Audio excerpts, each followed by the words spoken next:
I will be taking up the Spanish lessons again in Oh, person, where I'm going to go to the night school.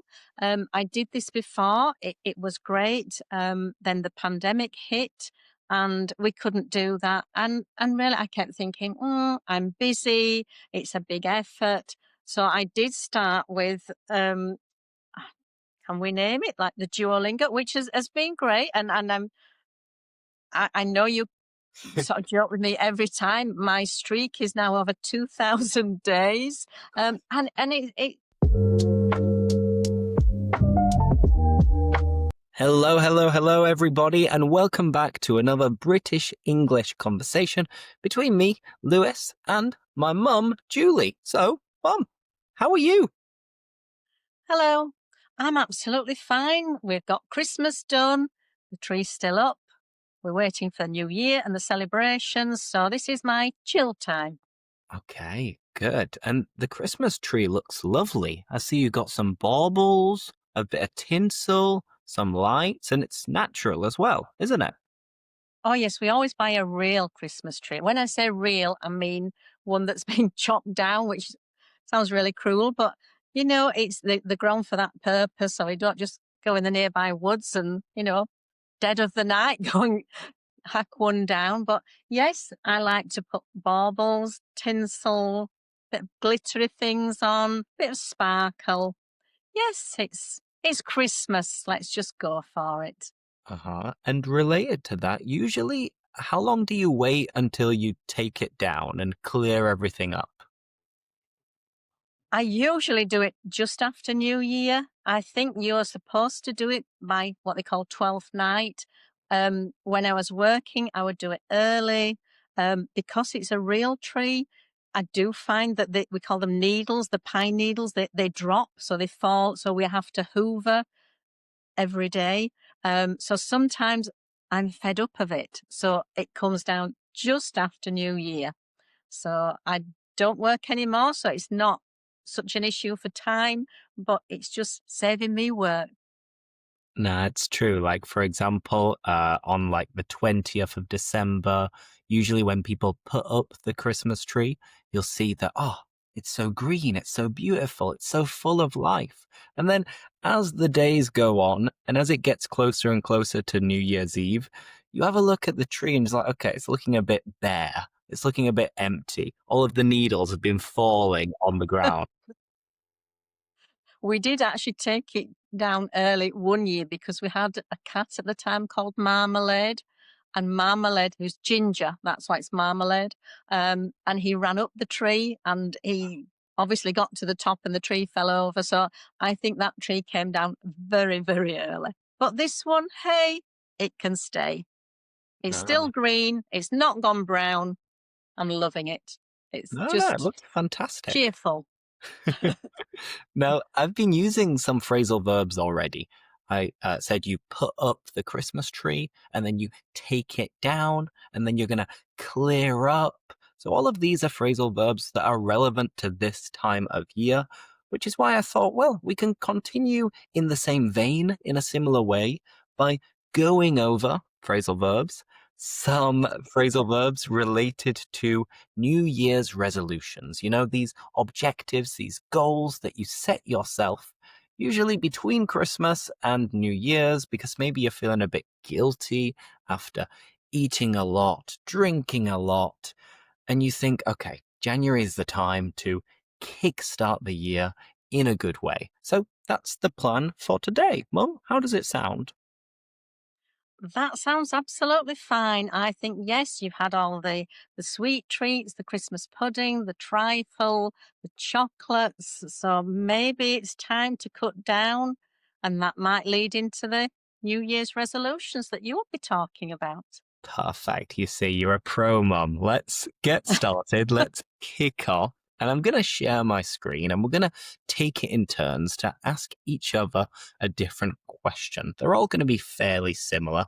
So it's possible we might end up reviewing a couple of things and saying some things once or twice. But, you know, practice makes perfect. And the more you review things, the more likely it is that it'll stick in your memory. So let's get started. Mum, the first question for you is, do you usually stick to your New Year's resolutions, or do you give up after a few days or weeks, and why? Tell us about it.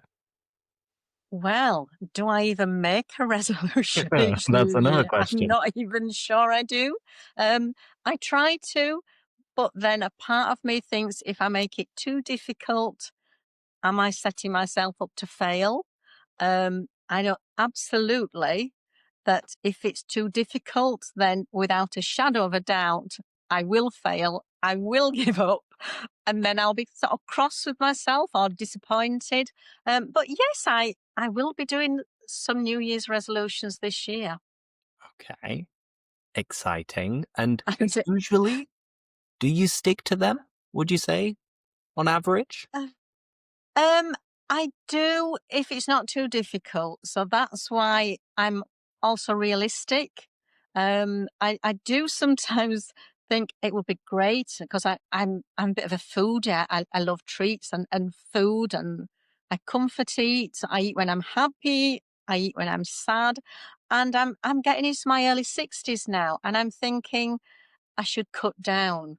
Um, so yeah, I'm trying to do it where I'll think, yes, I'll cut down. I'm not going to have any sweet treats. One year I decided I would give up sugar, and that was really, really hard. And I I did give up giving up sugar because it was just too hard to stick to. I just I was fed up. I wanted something to cheer me up. And so I just went out and I bought cake. So this was basically like, okay, I've had enough. I can't do it anymore. I can't stick Yes. to giving up sugar, so it's over.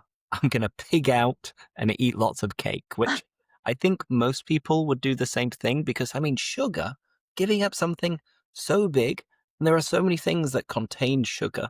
And I assume you don't mean like natural sugar. So you didn't give up fruit and juice, but No. like Oh chocolate, no. sweets, cake, biscuit, all of these processed things, right?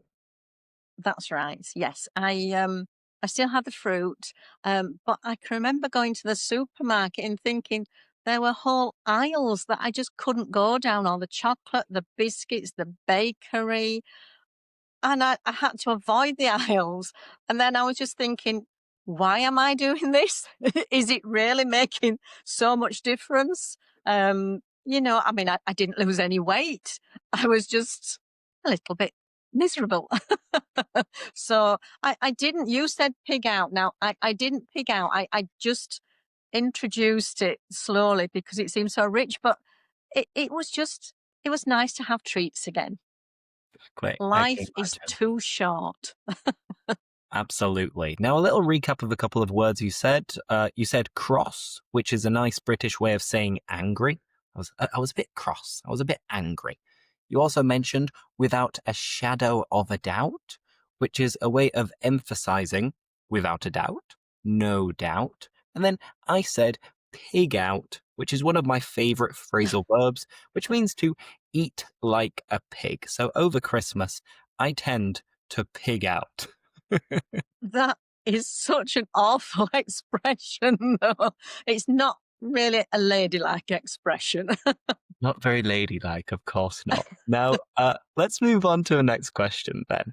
Now, it's your turn to ask me, and I'll answer. So, Mum, Here we go. What helps you get into good habits at the start of the year? okay, what helps me get into good habits at the start of the year? Well, let me think. It depends a little bit, but I'll tell you about something that I did last year, and I think I'm going to keep doing it every year. Because obviously last year around December, it was a time when I was a bit unsure what to do with my life. It was a big turning point where I was like, okay, should I keep working where I used to work or should I go freelance and become my own boss? So I got into the habit of writing down a list of pros and cons, why I should stay and why I should go. And then when I was more or less making the decision that, all right, I'm going to risk it. I'm going to go for it. I don't want to have any regrets. I was on a plane, I think maybe either from Seville to Brussels or from Leeds to Seville. I'm not sure where exactly. But at this moment, you can only listen to things that you've already downloaded. You don't have access to the Wi Fi because it has to be on airplane mode. And I don't usually write things down in a journal or anything. So if I can't sleep when I'm on the plane, I'll, just kind of play on my phone, even though I can't do much. So the only apps that are actually useful are like the Notes app. So I'd open the Notes app and I'd write down goals 2025. So then Oh, a lot of these goals were professional. So I was saying, okay, want to start my own company, create a course, have a subscription model, gain X number of followers or subscribers, collaborate with certain brands, then more personal things as well, like maybe get engaged, also maybe even start a new hobby like paddle. So I wrote down a long list of things that I wanted to achieve this year in 2025. And then I'll have a look at that list and like tick things off. So I was like, okay, done this, good job. Done this, good job. That one, maybe I didn't stick to it, but we can try again next year.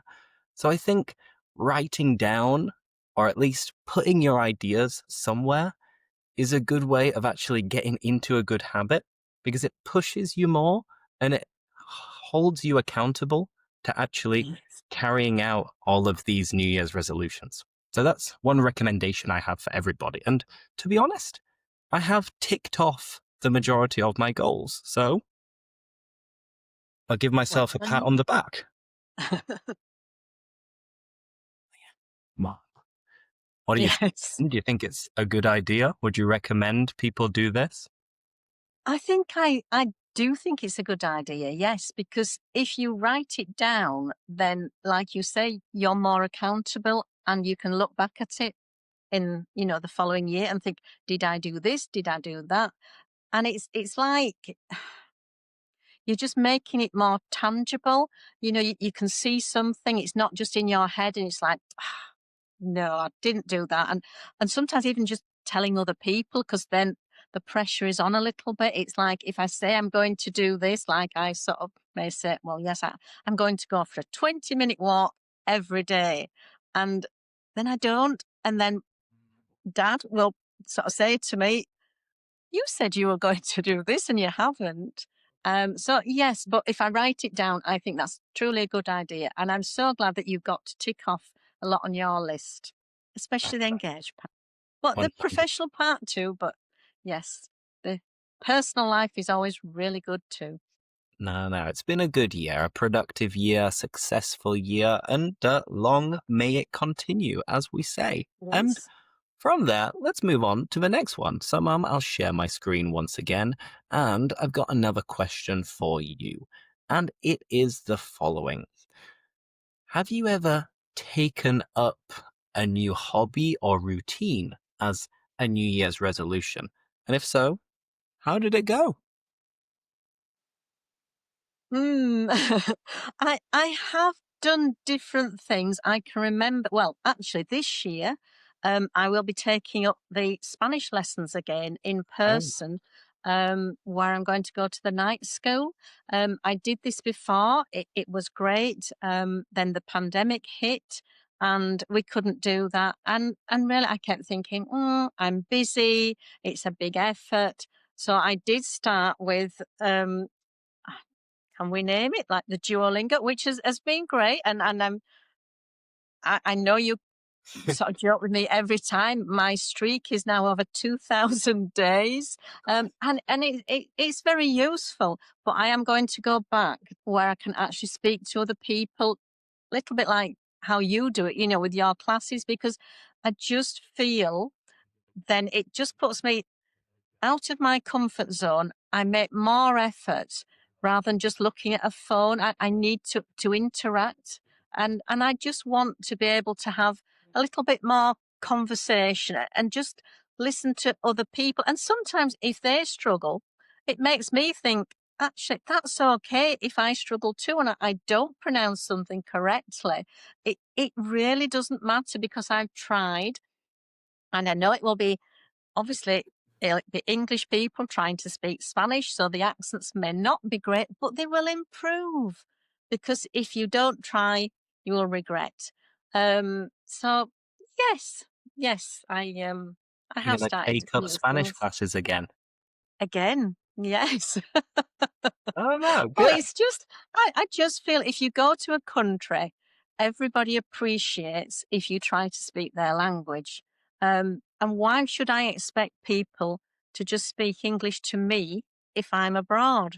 The same as, when people want to go to England, it's just so nice and nobody's going to laugh at you. And, you just have to think, hey, I'm trying this, so that's already a start. That's already a plus. But yeah, New Year's resolution is to get back to some in person learning.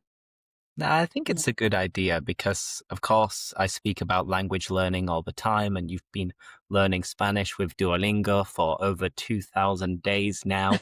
And of course, it's fun, it's addictive, it's a nice little habit to have. But I think you make a lot more progress if you're speaking and if You you are do. held accountable, as we said, by your classmates and the teacher.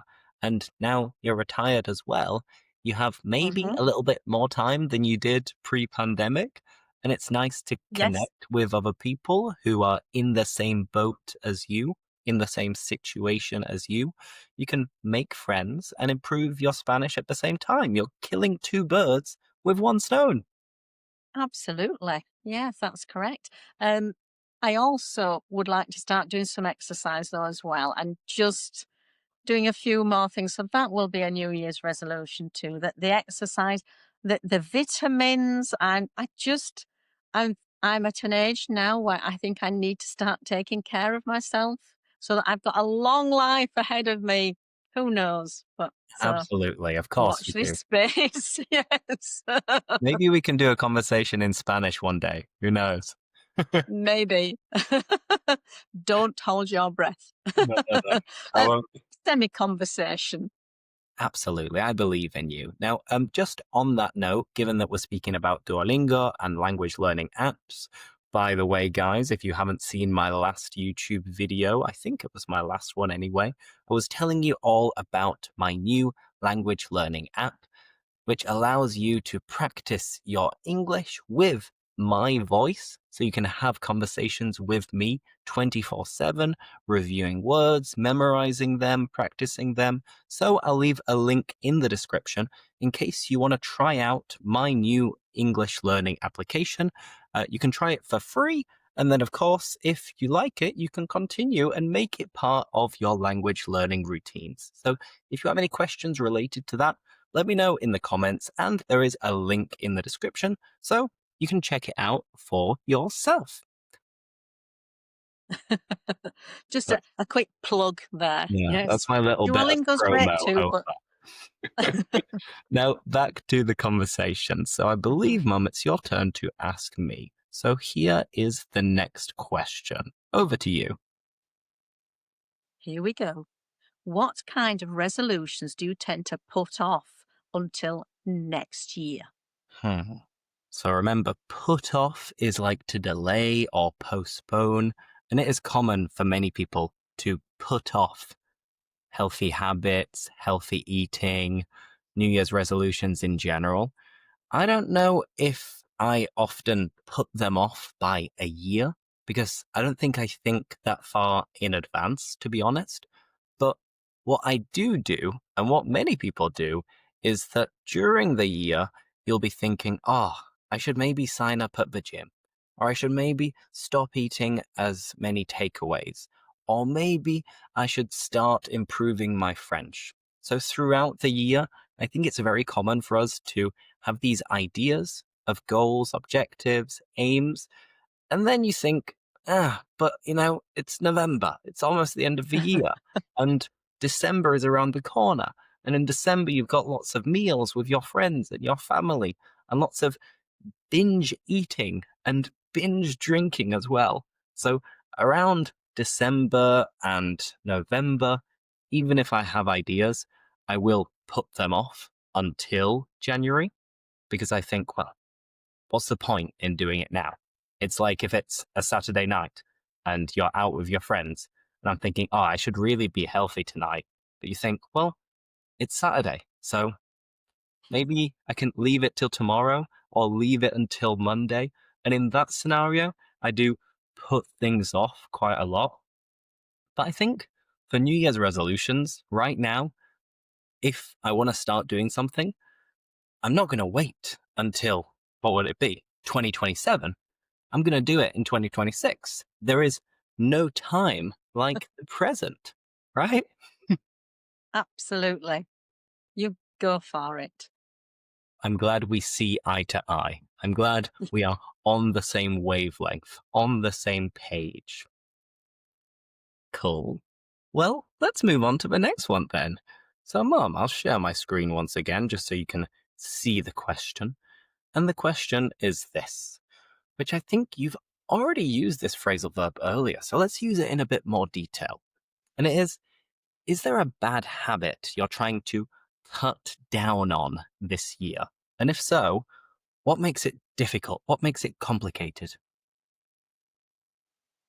Well, my bad habit is that I have a sweet tooth, Oh, and no. that basically means that I like desserts. And it is hard. I will try and cut down, definitely. I want to be healthier. I want to lose a few pounds. But I also want to enjoy myself. And I like going out. I like meeting friends. We'll go out for dinner. Um, or we might just go for a walk and call into a cafe, have a drink. And I like a little treat. I like a little something. It may be cake, which is a really bad habit, but very enjoyable. And life's to be enjoyed too. But it is hard because you have to balance cutting down and stopping doing something, but don't give it up completely. It's if you if you have a cake, it's okay. You've had it. You move on. Hey, you might need to walk an extra 20 minutes or probably way longer. But yeah, you've seen how slow I walk, Lewis. But it's just, yeah, I don't like to be rigid. I don't want to just say, right, the sugar, it's got to go. The cake, it's got to go. Then I'll go out with a friend.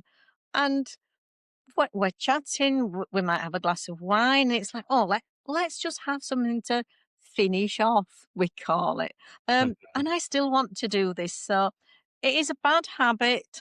There are way many things that are more of a bad habit than that. So, just cut yourself some slack. Just be kind, enjoy, just don't take life too seriously. If you have that cake, it's fine. I agree 100%. And you used a nice expression, which is cut yourself some slack. And you could also use it, I don't know, in a work environment. If your boss is on top of you all the time, telling you to do something, putting a lot of pressure on you, you could tell him or her, hey, cut me some slack, which is like, don't be so hard on me. Don't Mhm. punish me so much. So if you cut yourself some slack, you're being a bit easier on yourself, more lenient, and you're forgiving yourself if you do something that doesn't go completely in line with your New Year's resolutions. But I think, everything in moderation. Mm. It's not going to kill you. It's fine. Eat a little bit of cake. Yeah, yeah, absolutely. I'm very good at making excuses as well, aren't I? An excuse to just have that cake. Oh, let's celebrate.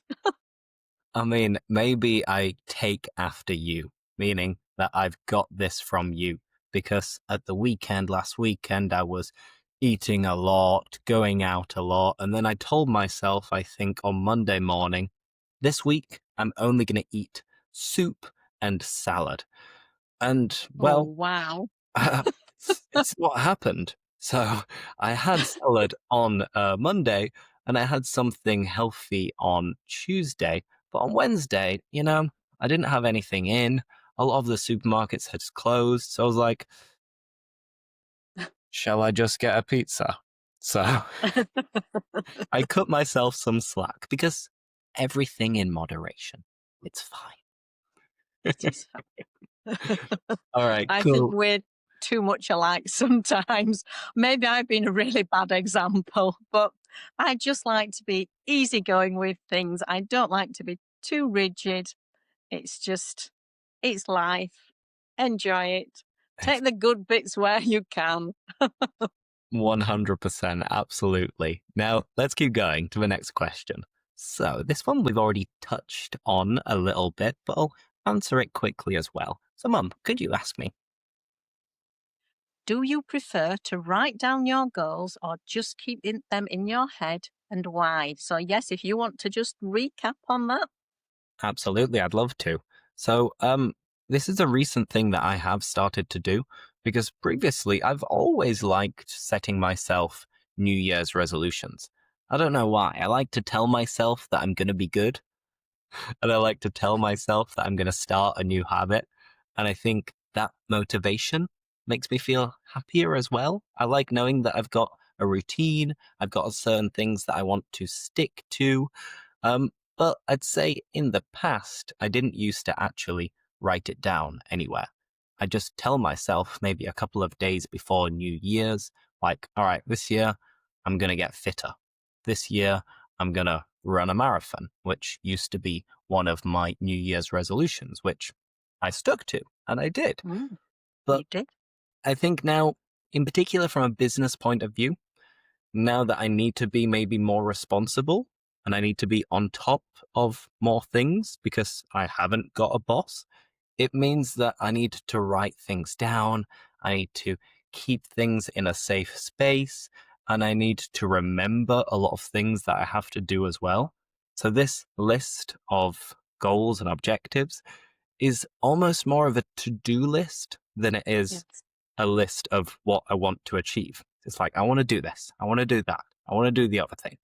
So yeah, I do think it is a good idea, as I said earlier, to write down what you want to achieve and write down your New Year's resolutions because it's a way of motivating yourself and keeping you on track so that you can hopefully stick to the things that you have set yourself. That's what I'd say. And I think you're turning a little bit into your sister oh because yeah, she's really, really good. That's a good thing because she has lists for all sorts of things and she achieves them. And I think she feels that if you write something down, then it's a nice feeling when you can tick something off. no, it's unusual because I feel like in this aspect, me and my sister are very different. Like she likes to organize everything way in advance. And in my case, I'm like, let's just go with the flow. Take it easy, bit by bit. But maybe I'm like transforming into her. Only time will tell. All right, let's keep going. The next question. I think we've got Okay. a few more. And this one is about exhaustion, about being too tired. So the phrasal verb is burn out. Mum, have you ever burnt out by trying to change too quickly in January or another time during the year? I don't think I do resolutions which are difficult enough to be burnt out. Um, because I know my limitations. So I wouldn't say I've ever burnt myself out. If I was to say, like you, I'm going to run a marathon this year, then absolutely I would be burnt out because I would just not have the stamina to keep it going. I do keep my resolutions realistic. So no, the short answer is my resolutions are not difficult enough to burn out. I've started things and I've maybe thought, yes, I will do this or I will do that, but they don't last long enough if it's difficult. So no, I don't burn out. I obviously don't try hard enough. But has this happened at any other moment when you had like a big peak workload during a specific month at work in the past?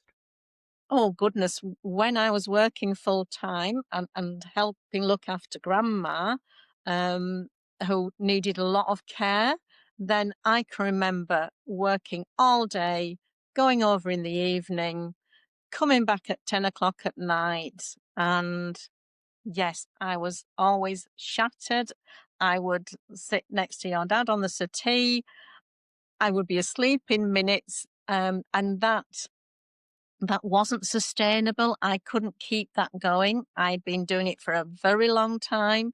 And I just remember thinking, yes, I will burn out, which is why I took the early retirement. And obviously, because I have a little grandson as well, and I wanted to spend lots of time with him and develop that relationship. So if I had continued to work full time, I would definitely have burnt out, and then I would have been no good to anybody.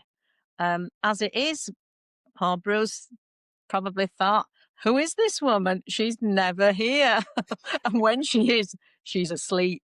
So, yes, that's when I had to make a choice, sort of like 18 months ago, where I was going, and I would have burnt out for sure. Hmm. So yeah, you were aware of the situation. You knew that you were Yes, working too much, driving too much, taking after grandma. I don't want to say too much, looking but it after was her. taking up a lot of your time, which is understandable because whenever I was back home, I'd sometimes be like, okay, mum's working, but she's finished work and now she's at grandma's and she came back for 10 minutes to have a bite to Yes, eat and then she's off out again. Meanwhile, I I was know. at home all of the time teaching my I know. classes, making some videos, chilling out a little bit on the sofa. So we were having very, very different lives. And now, luckily, you've got a bit more time. And yeah, that's why we're here. Okay, now, I'm still busy, just doing different things, but not as stressed. exactly. Good to hear. What a relief. Now, okay, let's do a couple more. So, this one is throw you off.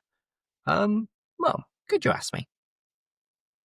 What usually throws you off your resolutions? Lack of time, motivation, or something else? Perfect. And just to go over this meaning, if you are thrown off, it's like you are distracted, like you were on track and then something threw you off. It distracted you or it took your attention somewhere else. So in this case, if something throws you off your resolutions, it's something that ruins them. It takes your attention somewhere else so you're not able to carry out your resolutions. And well, I'd say it's a combination of lack of time and motivation. And I'd say that can be summed up to priorities. Because Yeah. at the end of the day, you have to prioritize things and work out what's more important at any given moment. So, for example, when I moved to Brussels, I was motivated to get good at French. And this was a New Year's resolution, maybe 2 or 3 years ago. And I think I was doing well. I was improving my French and getting good at understanding at least, but not being that good at speaking. And then one thing led to another. I realized I didn't really need to speak that much French, No. which sounds a little bit ignorant, but it's true because I was living in a bit of a bubble of Spanish speakers here in Brussels whilst teaching only in English. So then I can get by in French. Mhm. But the reason why I was thrown off was just because I thought, well, is it really worth all of the time I'm investing to make these little gains and little improvements? Because I was spending maybe a couple of hours every day and then only speaking for a few minutes every week. So I was like, okay, this doesn't really make sense. And then at the same time, I was getting more and more motivated with my own content, teaching my classes, going out and having fun as well. So French kind of just got pushed to the side, and that's what threw me off that New Year's resolution. I think at the end of the day, it's all about priorities. how important for you is it? And are there other things that are more important? So then you can't fit in all of these nice habits and routines to be able to complete a New Year's resolution. That's what I'd say. Yes. And you do seem to have a natural aptitude to picking up languages quickly. I mean, you enjoy it. So you can come back and fine tune the French later, the Like, French speaking. maybe. Yes. I'm not Mm, going to rule it out. I'm not going to exclude it as an option. I'll still maybe listen to the odd podcast, but it's kind of, on the back burner, meaning that I've pushed it to the side. And if something is on the back burner, it's like the stove. Usually you'll have like 4 hobs. So then the mm, priorities are the 2 at the front because they're easier to get to. And then if you push a saucepan or a pot back, then in that case, it will be on the back burner. You're just keeping it there, but you're not really focusing on it at that time. yes. Just a gentle simmer in the background. Perfect. All right, let's finish off with the last 2 then. So this one's for you, Mum. Do you think it's better to focus on one big goal or work on several smaller ones at the same time? I would say, realistically, if I have several small ones, they will be easier. So I will continue with those. If it's one great big one, maybe not so much. So, but maybe that's just because I'm spreading myself out a little bit more so that I can think, yes, I'll just do a bit of that and I'll just do this. Um, the big goal this year is obviously to improve my Spanish. Um, After that, there's a smaller goals I want, which I've touched on. I want to get a little bit fitter.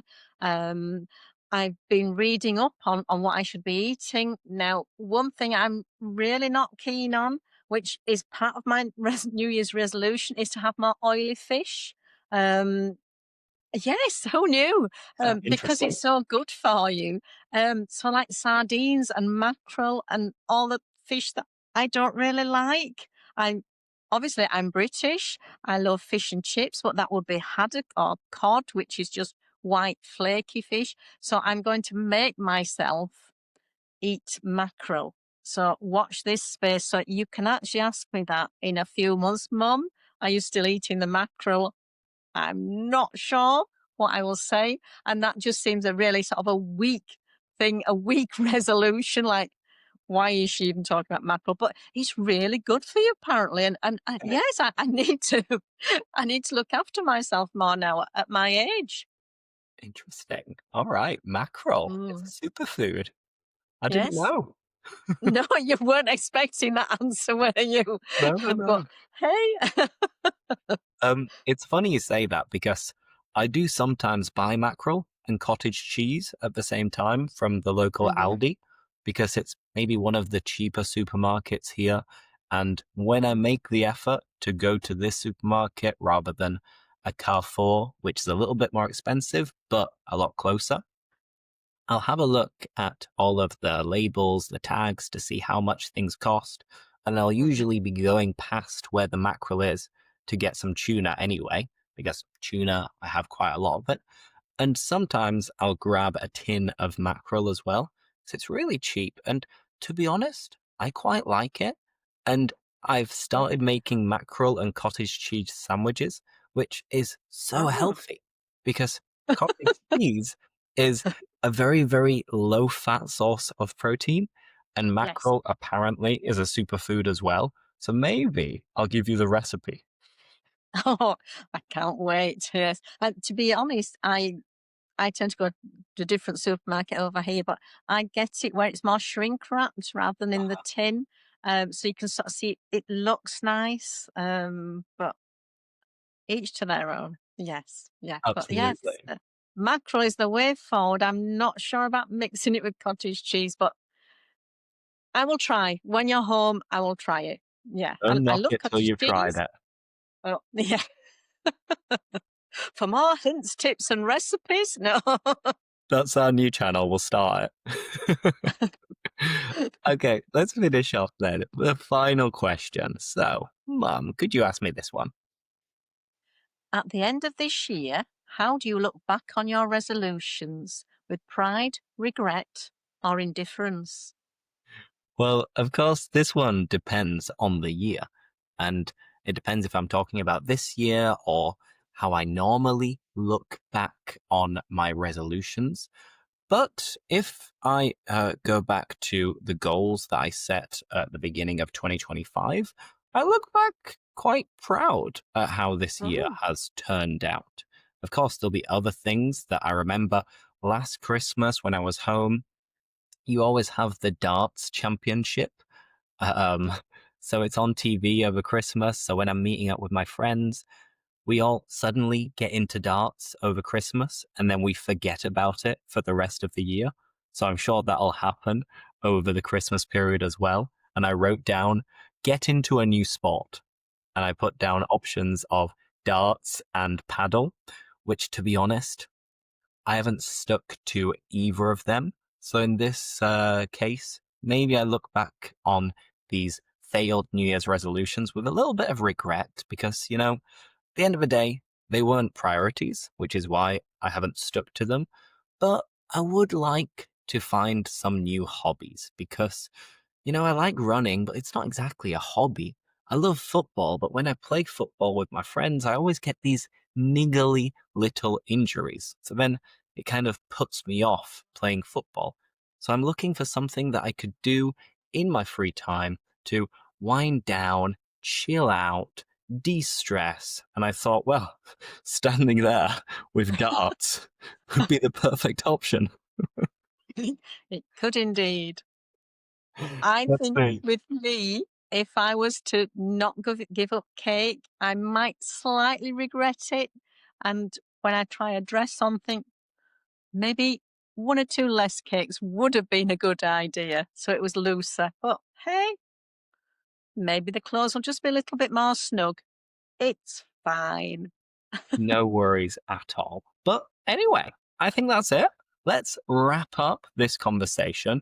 And yeah, that was great. Mom, good job. Give yourself a pat on the back.